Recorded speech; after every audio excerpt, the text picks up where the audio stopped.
back to the Bucket of Awesomeness. My name is Phil, of course, and welcome to this new 3-part series. In video 1, we're going to be unboxing this. This is my Lord Commander Eidolon from Forge World. Now, for those of you who don't know, Forge World is part of Games Workshop, who do the tabletop miniatures game Warhammer 40,000. They also do Age of Sigmar, and they now start to do the Horus Heresy. The Horus Heresy, though, was primarily from Forge World originally. And this, of course, as you can see, the Horus Heresy is from that line of miniatures. The Horus Heresy, to put it in context, is set in the 31st millennium. The Emperor of Mankind has created 18 genetically engineered legions of superhumans, and at the head of these legions are Primarchs. The progenitors who then take these legions to war, and they end up having a big old civil war. And the Emperor's children, which are the third legion, end up on the wrong side of that civil war. And I've played and collected them for the past few years, and this is my first character series from Forge World that I'm going to actually have in my army. So, in this video we're going to unbox the miniature. In the second video you're going to see it fully built, and I'll talk about how I went about building it, what difficulties there were, what I had to overcome, or if it was nice and simple, hopefully. In the third video you're going to see it all fully painted up, and then in a future My Collection Monday you're going to see him plus the Emperor's Children army that I've built over the past few years. So, let's crack on with part 1 and get this thing unboxed.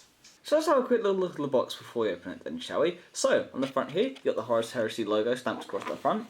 On the back, you've got a nice little simple barcode of doom and a nice little label at the top here. Apart from that, nothing really on it. But it's a nice quality box actually, it's made out of nice material, it's quite solid. You're not going to, if you drop it, you're not going to accidentally break into it or something, because it's all sealed up here. So, let's get into this thing. So, I have a knife here. Remember kids, if you're going to try this at home, get an adult to help you out. The models from Forge World generally though, you do want to be more of an experienced modeler before you have a go at these, because with the resin, you need to clean it and you need to prep it properly before you work on it. Also, don't use clippers on this, you use knives and you use saws. I have made the mistake before in the past of thinking I know better and using clippers, as my friends will testify, and it went wrong. So, learn from my mistakes, as in, I thought I knew better, obviously didn't, so just kind of, don't take it too hard, just kind of be nice and gentle with it, and, treat it well. So, first up, let's look at the box, so let's open it up, shall we? Quite stiff, which is good though, means nothing's going to fall out of it as you're taking it home. Ooh. I may have to do a jump cut on this thing.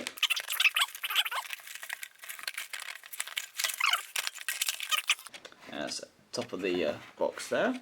And let's have a look at the contents, shall we? So first up, we have a nice little label at the front with a picture of Lord Commander Eidolon on it with his lovely scenic base.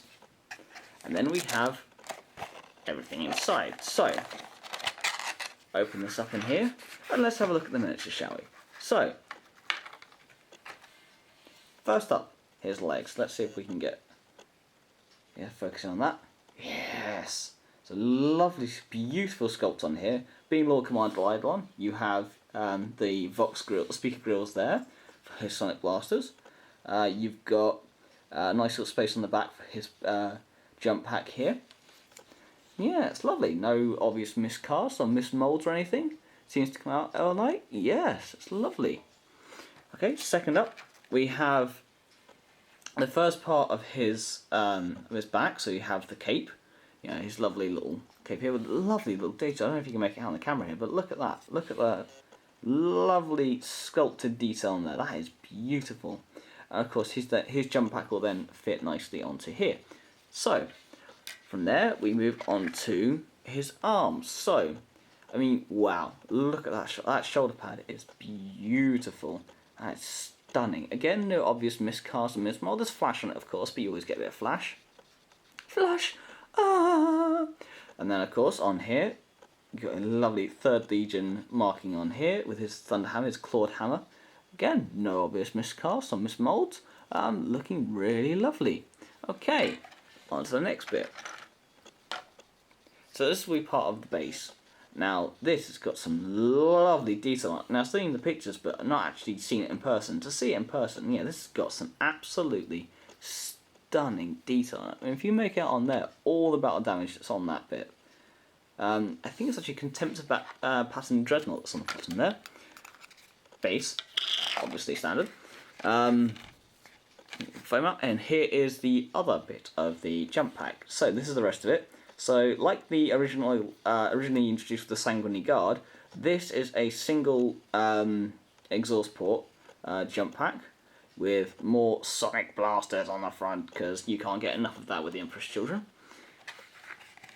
Here is the rest of the scenic base. So basically you get the scenic base, and on top of that you get his base to plug in there, so you can so you can actually take him off if you need to. And you can make him smaller. I'm going to use the entire scenic base because, well, it's just beautiful. I mean, why not? So he goes in there like that. Again, lovely, lovely miniature. Yeah, here, as I said, sorry, here is his normal base. So you get scenic base that go on there, and then his base will fit in there, so that you can actually have him on display. And then if you want to use him in the battle, you can just stick him on his usual 32mm base. And then, of course, you got the rest of his scenic base here. So more of what I think is, yeah, so Contempt Pattern Dreadnought. Again, all this lovely battle damage on it. I mean, this is just stunning. This really is a lovely, lovely miniature. Again, on here, you get more detail, more battle damage, more just, yeah, general loveliness. And